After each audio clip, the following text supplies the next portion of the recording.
All right. Well, welcome to the show, Jasmine. I am so excited to have you and to talk about all the entrepreneurship stuff you do. So, how about you go ahead and do a little bit of an intro for yourself? Yeah, thank you so much for having me. I am super excited to be here. It's always fun to meet these different people virtually around the world. There's so much magic in it, right? So I am Jasmin Cornejo. I am the multi-passionate founder of FeMAVEN Getaways. So I curate getaways for women around the world to pull us together to connect with each other, indulge in local cultures, and have a shit ton of fun.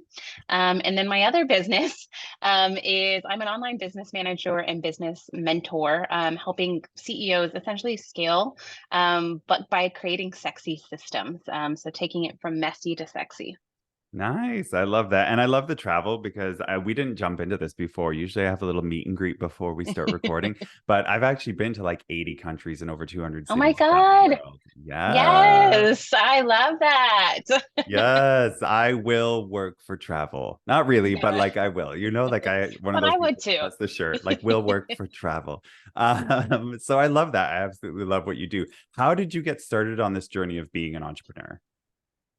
I always say I knew really early on I was not meant to have a boss, right? I mean, I started even in high school when they were trying to give like me dress code rules. I was like, that's a rule. I'm gonna break that. And then I went on to further my career, and it was like corporate world that's stable. And then I worked for big banks and big hotels, and once again had this boss that I just was like, this doesn't feel right. And so I had the opportunity to work for a small company pretty early on in my 20s, and that's when I started to feel like I had found something special. And then just from learning and seeing a business grow from being like a small family business to bigger, I was like, all right, I want to do that. I just am waiting for it. Like, what's going to be my thing, right? It's like I would search for it. I would wake up every day and be like, I want to be an entrepreneur. What am I going to do? What am I going to do? And then finally it hit one day and I knew what I was going to do, at least for the travel company. And that was, I got laid off from COVID. I'd been working in hospitality, tourism events for like 10 plus years. And getting laid off felt like the scariest, but the best thing for me. Yes, that happened to a lot of people in COVID. I know because I worked for a company in the Middle East. I had actually quit back in 2019, but I had colleagues who were still flying and still all over the world. And then when COVID hit, they're like, okay, they kind of chilled for a while. And then slowly but surely, everybody started getting laid off. And I look back and I was like, oh my God, I'm so glad that like I left before that. Because I just would not have wanted to be. I'm glad I left on my own terms because I was like you.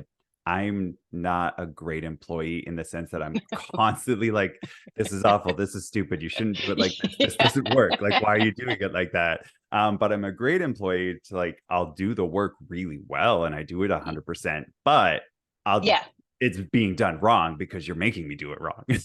Yeah, no, exactly. Or it's like, why do we got to do 100 steps to get there? Like, let's just pass that on. I don't understand why we got to do all these things because we're checking the boxes. Like, let me just get there. Oh, 100%. I hear you on that. So what would you say is like, the biggest struggle that you struggled with when you were starting your business then? Ooh, I mean, to be honest, I think there's a mindset component that people don't really talk about enough. And I feel like it's coming out more. And it was like checking all these boxes of how to set things up in terms of like operational, which I've got, I'm here for that because I come from project management and events. It was the mindset of it, the lonely days. It was the days of having no one to ask or getting lost in Google or all those pieces that I think the mindset was really like a big struggle for me, and just how to set up my days and how to set up time to be useful, and also like make sure I was getting step to step to step, especially before you actually have like all these clients, right? It's like, what does the work look like? Yeah. Oh, I hear that. Mentorship is definitely one of the biggest like game changers that I came across in my business where it was just like struggling for so long. And then finally mentors, like I figured out how to get them. And I was like, oh, I'm not supposed to do it alone. Yeah. Ah. Yeah. Yeah, no, absolutely. And we go from having, these big networks around us when we're working for a company, and you don't realize that you do rely on them as much as some days you're like, I hate them or this isn't for me.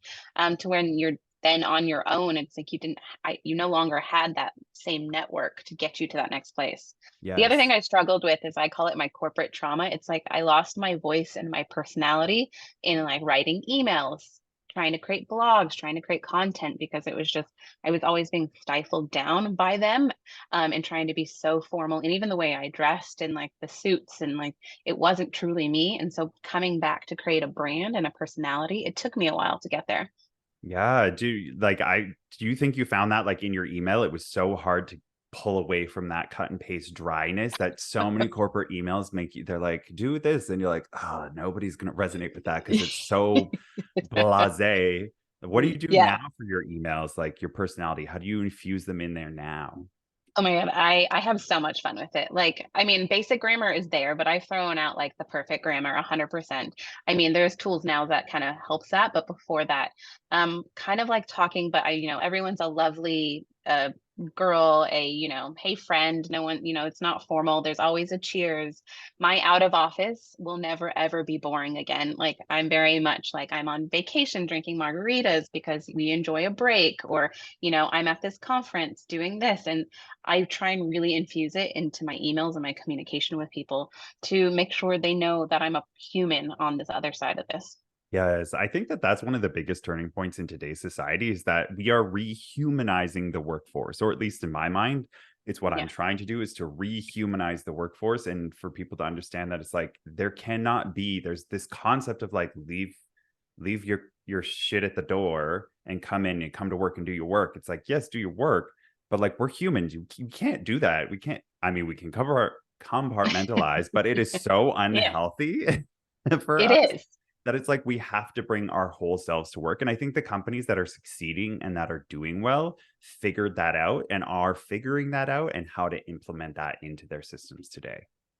Yeah, no, definitely. I couldn't agree more. And also admitting like when I make a mistake or something gets skipped in my business, rather than blaming it or saying something, I just say, I'm so sorry that got skipped or this didn't happen. Like, let me get right on top of that for you, rather than trying to come up with like some huge reason why it didn't happen or blame it on something else. Yeah. Own up. Sorry, fucked up. Yeah, yeah, oops. Yeah, Oopsie exactly. poopsie. I'm a human being. I mean, as long as it's not happening to the Yes, point all where the it's like, time. this is a problem. Yeah, yeah, no, definitely. Yeah, but definitely owning up and like just being like, hey, I'm a human. I think that also gives other people permission to be humans. And if they It aren't does. allowing you to be a human, then it's like, okay, do I even need you as a client? Do I want you Yeah, as a client? yeah, no, absolutely. And then also just like putting gifts in emails, like so much fun, right? To be able to put like a little video in there to help, and emojis to help kind of get across the emotion you're trying to say that might not be coming across in text. Like, it can be such a fun world if once you break that barrier of like getting away from that standard structure. Yeah, exactly. So I want to know more about FeMAVEN. So it's like FemMaven. It's like female maven. I loved it. Yeah. Tell me more about like your business and what you do there for women because I absolutely loved it when you told me about it. Yeah, absolutely. So, it really came out of this place of women, and when we're adults, it's like we travel when we're young and like that gap year, right? And then travel as you get older starts to look like family travel, couple travel, and that you kind of lose this gap of like friendship travel, unless it's for bachelorettes, and there's always like a reason why you got to travel, but just the friendship part of it. But it's also coming from a place of, so I do like curated experiences for a group of friends that want to travel. So busy corporate women, they're like, we have the money, we can take time off, but I don't have time to plan it, is where I jump in. They tell me all their dreams come true and I make that happen.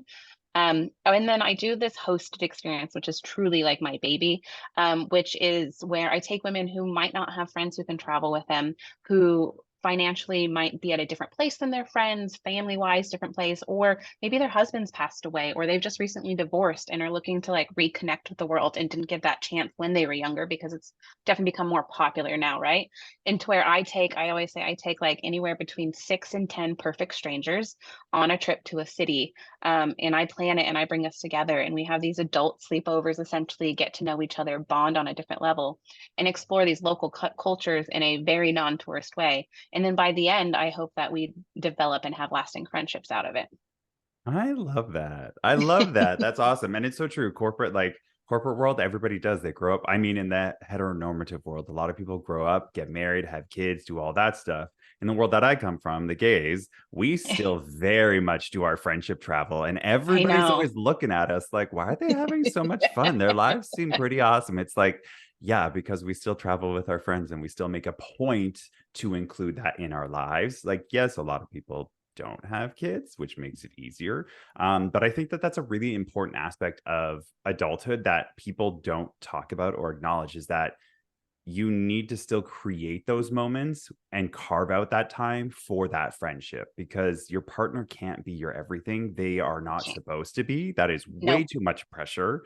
Mhm. You need to have friendships and you need to cultivate time to go and spend with them. Yeah, it's so important. I'm someone who actually doesn't wanna get married or have kids either, so I feel like that, like, level of fun for the rest of my life is also always there. So it's maybe looking for an excuse a little bit on how to, like, build it really into my life. Um, but I always said, like, think about all the photos you have and times you've gotten professional photos, right? It's typically been with, like, children if you have them for work, your weddings, but how often as adults or even younger adults do you have professional photos with just your girlfriends? Not many people have that. And so I build those into the trip so people are able to take those photos and take them home and have that on the wall next to all their other family photos because friends truly are our family. And especially, I mean, in my life, they are. They're, Yeah. at a very equal level with me because they keep me sane most days. Yeah, definitely. Coming from the LGBTQ community, like my friends are my chosen family. And it's Yeah. just like we do Friendsgiving and like Hmm. friends every single holiday. It's friends, friends, friends, friends, friends, especially a lot of people who didn't maybe come from families that they could spend with their Hmm. family and stuff like that. So it's super important. So I love that you do that.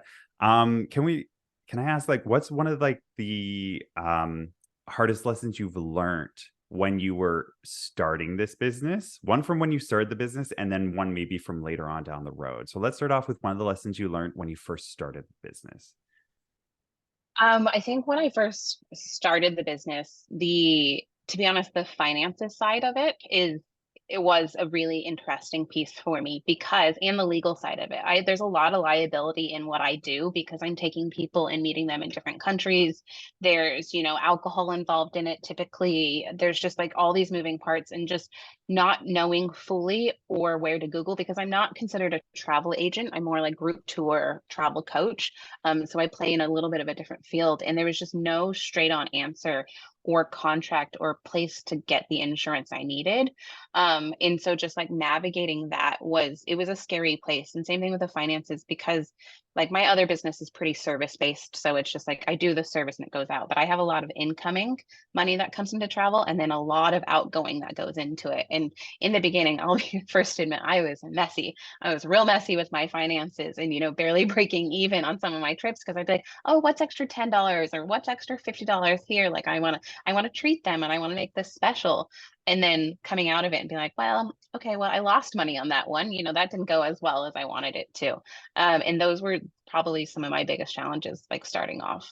Nice. And what were some of the so going from there, finances is a huge part. For I if it, me and my business, like the only reason my finances are together is because I ended up getting a mentor who was a bookkeeper. And so I got paired with him in a program. I was like, I don't know if we're gonna get along, but sure, I need to have a mentor for this program. And just she ended up being the biggest godsend. Like, oh my, just like she saved me so much money and taught me so much about money. Do you think that being an entrepreneur, especially like creative ones and fun ones who are like, I just want to go out and have fun and do this stuff.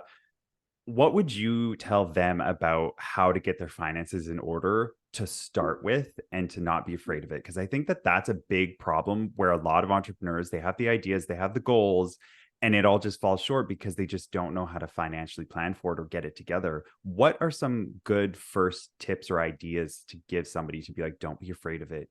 You can do it. Yeah. I think for me, I'm someone who kind of likes to learn a little bit before I like hire someone or dive into it. And I think now with like YouTube, there's so many videos you can watch or just find like a mini course on like bookkeeping for small businesses or taxes for small businesses. So that would be a big one is like kind of dive into it to just have an understanding. But honestly, even if it's just a simple Excel spreadsheet to start with, which you can also buy amazing templates for, just start there. But one of I'd say my best investments early on was having like a CRM system that handles all my proposals, handles everything. And I use HoneyBook currently for one of my businesses, and it streamlines it and pushes out a P&L and also where my costs are going, but also just allows me to track my incoming money, and also get money quicker and faster from people. I like to say that we should all have at least 4 ways someone can pay us between Venmo, Zelle, a payment credit processor, and PayPal, right? You don't want that to be the barrier on why people aren't coming to you. But I think getting like some kind of system that is taking your money in and tracking it is a huge piece. And don't be scared of it. Definitely don't be scared of it, because the longer you push it off, which, like I said, I'm so guilty in that, the harder it was to kind of go back. Yeah, definitely. Yeah, QuickBooks for me, it's QuickBooks and Stripe. I mean, I have PayPal, but QuickBooks and Stripe were kind of the two big ones. QuickBooks was like to track everything and just put it all in there, put the receipts in there, and learn that system. And Yeah. then Stripe was, charging, and that was pretty straightforward. But it's really important to get in there and at least do the basics so that when you Yeah. do go to a bookkeeper, it's there, it's digital, it might Mhm. still be messy, but even if you book like one session with a bookkeeper to be like, hey, can you just teach me how to use QuickBooks, the basic Mhm. parts that I should do to set up so that at the end of the year, I don't have to race and like input all this information. I can just input my receipts as I go. And then at year's end, it's all organized for you, the bookkeeper. That's what I would definitely say advice wise there. And yeah, Yeah. the same. It's so important. Uh, so number two is, what have you learned later on in being a business as you grew? Um, I think as I've grown, the community and like network that I've built is so important. I've always been a networker, but I was always a networker for other brands and other companies before I started my own thing. And it's a huge piece of my business now. I try and go to one thing a week minimum, I always say, or be, either a mastermind, a networking event, or just something. Because in the end, yes, you can market on Instagram and through email and all those things, but like those personal connections you make and how they're sharing about your business, there's so much power in that and so much growth in it. And it is such an easier sell. Like someone who I've met at an event and then they now follow me on Instagram, there's no conversation that needs to happen. It's just like they book and they're ready to go on a trip, whether that be right now or next year, compared to like the amount of time and effort I have to put into something when I'm more doing the digital marketing side. So I went through a point where I got confident, let's say, and so I had pulled back from going to a lot of this stuff locally, and I felt like a lull in my business, and I was like, "What is happening? What changed here?"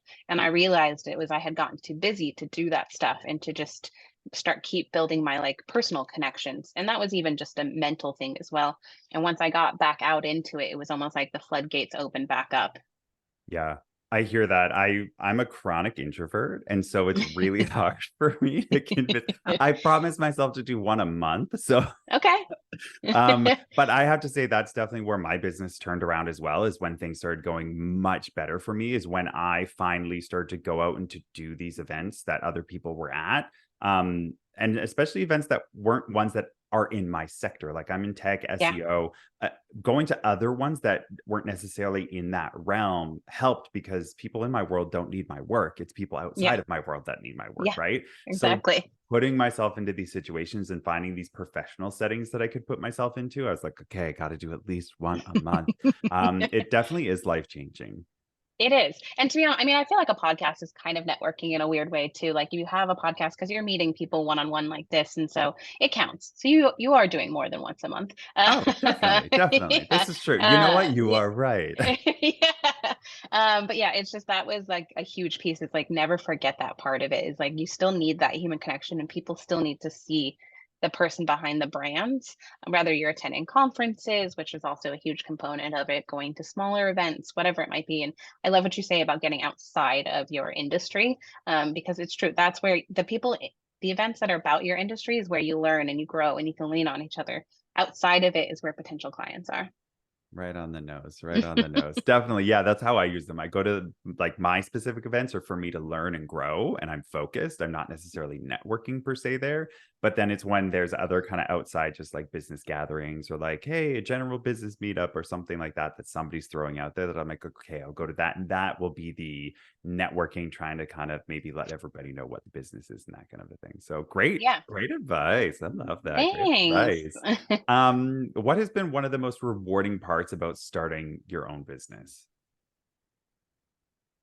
I think it's really just like my passion truly is helping women, and that's on both sides of my business, however I'm doing that. And that is like the reason why I'm here, right? It's either to help them see the world, get confident to see the world, make friends for my travel business, or the other side, it's to help them set up their businesses to be strong enough and maintain them and help them scale where then they have the time to travel with me, right? Because it's you can get so caught up in your own businesses that you can't travel or you don't feel like you can leave, which is the reason why we started our businesses, was to have this flexibility. But it's so easy to get tied into the hustle and the day to day towards like, I want to be able to go in, help them get their businesses organized, automated, sexy as I call it, to then they're able to take time off with me on the other side.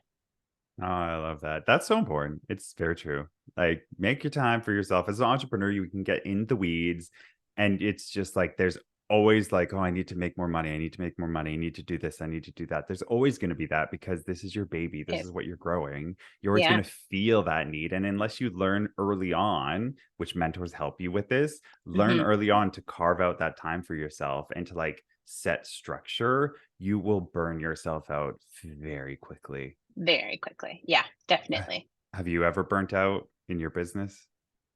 Um, I would say I was kind of close, but I was very, very like adamant when I first started to not even build that lifestyle to start. And I know there's a lot of entrepreneurs where we disagree. It's like you have to hustle and then you can step back. And I was like, no, no, even if it's a slower grow for me, I'm not going to hustle right in the beginning. And I don't know if you know anything about human design, but I am a projector and my projectorness does not want to hustle.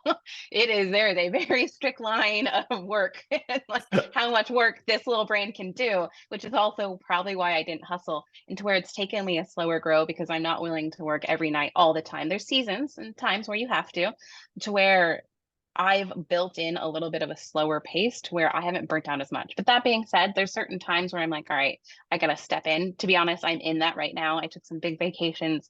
I joined some different mentorship groups, some accelerator programs. So I feel like I'm in a semester of school while scaling my business, while trying to vacation. And I wouldn't say I'm at burnout. I'm just at like a max capacity, but I know it has an end. It has an end date. It's on my calendar. I have a big celebration for myself that day to like book a massage, like treat myself as soon as that season's over. Yes, I love that you're talking about seasons and like seasons in your work because it is so true and so important for entrepreneurs to understand this that it's like it cannot be go go go all the time, go growth growth growth. You have to bake in seasons into your business, and also as you grow as a business person, you will recognize that there are Mhm. busy times in your season or busy seasons in your business and slower seasons in your business, and so to plan things accordingly, as you grow and learn as an entrepreneur, you're like, okay, summertime, real slow. I'm going to plan to Mhm. also go on holiday and I'm not going to feel guilty about it because I know that's slow. But that kind of is the thing that comes with time and It learning and does. recognition. And I'm definitely still learning that piece of it. And I feel like this year was one of those times where I definitely learned the different balances and just communicating with people around me in my circle, like, hey, I'm in the busy season. So I'm not saying no because I don't love you. I'm not saying no because I don't like you. I'm just saying no because I'm in that season right now. Yes, yeah. Learning healthy boundaries and how to communicate them properly, also a really important lesson that you took there, which Oh, yeah. tracks back, which actually tracks back to the beginning when you said like a lot of entrepreneurship is like the mental health side of it. Like you need to know yourself enough to know what you need to like ask for and how to get that help and how to get that support. And it took me 10 years of doing like 10 to 15 years of doing personal development before I even recognize that for myself of being like, oh, I need mentors. I need these things for my Yeah. business. I need to be part of organizations, and certification programs really help that Hmm. because they Hmm. plug you into those groups and organizations who can help your growth. And it just took so long to get there to figure that out. But yeah, don't do that. Everybody out there listening, do not burn yourself out. Do not think you have No, to do it alone. you Learning, don't. learn good communication skills and ask for help. Yeah, no, it's been a huge piece of it is like those boundaries pieces. And it's okay to set boundaries with their clients, with yourself. Like otherwise, if you give them a mile, they're gonna take that mile. They will. They will They will. take way more than that mile. You trust me. Oh Yeah, my. I have yeah, very clear limits. I have a booking calendar. That's how you get in contact with me. I only take yeah. bookings on certain days of the week. I don't work Saturday, Sunday. I don't work past Same. 5. Like Yeah. Rules, Yeah. rules.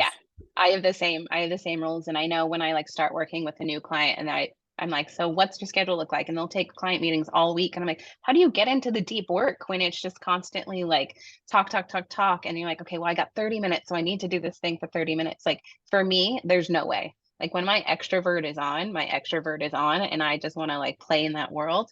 And then when I need to do deep work, I'm like, please leave me alone. Don't talk to me. Like I need to get into this work. Yeah, yeah. You mentioned human design earlier. I feel like you also like you might know astrology. So I'm an Aquarius. Yeah. I'm very like Yeah. I need my space. I Oh, need my yeah. quiet. Leave me the fuck alone.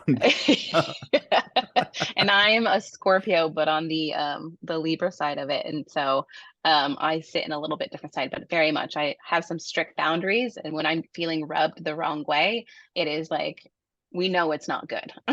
Yeah, definitely. So do you have anything that we've not talked about yet? Do you have any words of wisdom or advice for the listeners who are thinking about starting their own business? I'd say just do it. So, and I say that because I feel like I've done both sides. So, my travel business, because I got laid off during COVID and really couldn't do much, right? And I was very thankful for like the COVID loans, the way I had been laid off, to where I essentially kind of used that money as my grants, I say, to like grow my business. But I had the opportunity to kind of build a brand, build a website, like do all the pretty things and set it up that way. And that was amazing and one learning. But my other business kind of just started on a whim because I was doing virtual assisting to kind of pay my way while I was starting my travel company lightly. And then one day someone's like, you need to take that to another level. Like you're way more than a virtual assistant, project manager, fractional COO. And that I started without the website, without the official Instagram handle, like without all the official things, like barely even packages set up. And that was almost easier to grow and also pivot as I was learning than the other side because I felt so attached to like this brand and these colors and even my name at the time, which eventually I had to change my original name because of trademarking to where it's like just truly just start it out a little bit and just play with it a little bit and then start to do some of the formalizations because I'm sure you probably our business is my model has changed, how I operate has changed, my products have changed. Some of the things I thought I was going to fall in love with and start with, I no longer do. And now I'm doing these other things, which I didn't even realize was something I enjoy doing because I just didn't know it was out there. Oh, 100% my stuff has pivoted. Like before this podcast, I was on the Game and Going Deeper podcast, which, I help grow to doing great things and I love them over there. But like I was over there doing personal development and all this other stuff. But behind the scenes, I was this tech nerd and I was building out all these things in the background of the business that I was like, this is where my heart really soars. So it was a hard decision to be like, I need to pivot and go where my heart is taking me. Yeah. But to give yourself that grace and give yourself that permission in your business to pivot is very important to be like, It's, okay, I need to do this, but think about it. Like it took me, I was thinking about it maybe for at least 6 months before I actually yeah. decided to like voice that thing. And I said, okay, by this date, if I still feel like this, that's when I'll start moving. And I was like, because, let's give it 6 months and find out. And it was still like, okay, yep, this is the right time to do that. But yeah, pivoting and giving yourself that grace to be able to do that is hugely important because you never know where it's going to lead you. You don't. You definitely don't. And also just be able to like people are like, you started a second business, but your other one's not like, you're not making millions on it yet. Are you sure you want to focus your time? I said, well, why not have two incomes? Especially like one can be a little bit more passive than the other one. They're both going to get me there financially. My brain can work in two different ways and it keeps me interested in two different ways. So like, yeah, don't feel like you need to fully shut something down just to start on the other one. Like you can do both and lift Yeah. them both up kind of together. Definitely. And it goes back to the seasons part where it's like this podcast right now, it's part of my business, but like Hmm. I do like my bread and butter kind of thing is SEO and like website work for businesses and companies. But this podcast is like another offshoot of that business. Getting it all ready and prepared to launch and doing all that was a busy season. But now Yeah. that it's out, it's coming out. Now it's just kind of upkeep and it's easy to do. So now I can pivot my thoughts to other things again. And there's always going to be, okay, what part of your business are you going to level up? What part are you focusing on? Where's that busy season for you right now? Yeah, absolutely. I think you said that perfectly. Awesome. Cool beans. All right. Is there anything else that you'd like to share before we wrap things up today? No, I think it was a great conversation. Yeah, I think just for, entrepreneurs, just follow your heart and your heart might change and give yourself permission to go there with it.